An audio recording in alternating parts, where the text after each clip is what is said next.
لا حول ولا قوة إلا بالله. هي الناس دي بتفكر إزاي؟ وهل الكلام ده مدروس يعني؟ ولا ده لزوم الحوار الوطني؟ أي والله زي ما بقول لكم كده، الكلام ده اتقال في الحوار الوطني، يعني ما اتقالش على القهوة ولا ما بين اتنين بيتسايروا في مترو الأنفاق لغاية ما كل واحد منهم يوصل المحطة بتاعته. لا، الأستاذ محمد خليل بدرة ممثل حزب المصريين الأحرار بالحوار الوطني بيقترح ويقول: احنا ليه مش بنبيع نادي الأهلي اللي ممكن يجيب لنا ملايين الدولارات، وكمان نادي الزمالك يتباع معاه، ولو بعنا معاهم البنك الأهلي وبنك مصر كده نبقى سددنا ديون مصر وارتحنا للأبد. الله، فكرة تحفة.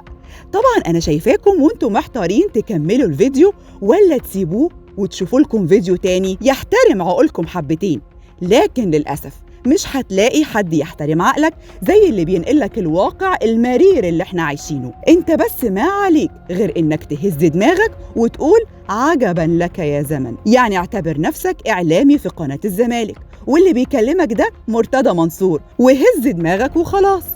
المهم يا سيدي انه النهارده كانت فيه جلسة في الحوار الوطني تحت عنوان بدائل خفض الدين العام وتعظيم الفائدة من الاقتراض الداخلي والخارجي. الجلسة دي عقدتها لجنة الدين العام وعجز الموازنة بالحوار الوطني، يعني ناس كلهم قامات سياسية واجتماعية واقتصادية وعلمية. إيه عمنا اللي بيمثل حزب المصريين الأحرار يقترح الاقتراح الفذ ده ويقول دي أصول دولة ومن حق الدولة تبيعها في أي وقت طالما المصلحة العامة تتطلب ذلك. والله ما قصرت. الراجل كمان قالك إننا عندنا 7000 صندوق وهيئة اقتصادية، لازم كل الصناديق والهيئات دي تتحط في موازنة الدولة، وبكده هتزيد الإيرادات وهيقل عجز الموازنة ونقدر نسيطر على معدلات ارتفاع الديون. وكمان لابد من زيادة الحصيلة الضريبية عن طريق تحقيق الشمول المالي وتقليل التعامل النقدي ووضع سقف للدين العام على غرار الدول المتقدمة.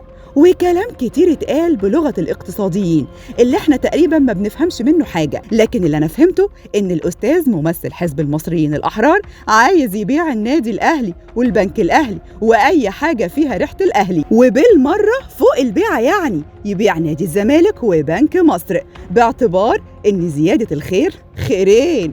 والله ما قصرت يا شيخ. ما تنسوش تشتركوا في قناة مصر اليوم على يوتيوب وتفعلوا زر الجرس علشان يوصل لكم كل الأخبار أول بأول.